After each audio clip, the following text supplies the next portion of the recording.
Angat ang pag-ulan sa Bulacan, at lagi siyang maasahan. Ito na si Henry Pangan, 14 sa balota. Maayos makisama, pusong matulungin, at lagi siyang maasahan. Sa kalusugan at pangkabuhayan, at sa edukasyon, hangat ang pag-ulan.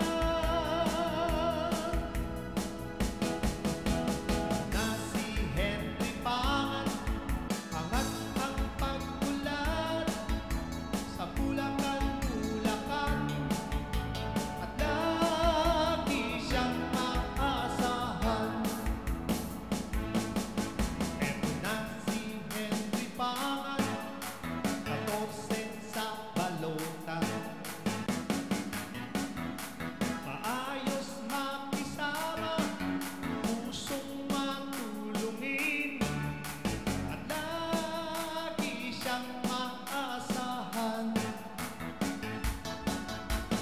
Sa kalusugan at pangkabuhayan, at sa edukasyon, hangat ang pag-ulan.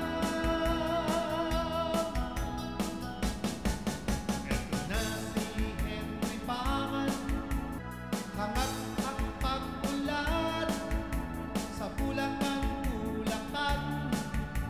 at lagi siyang maasahan. At lagi siyang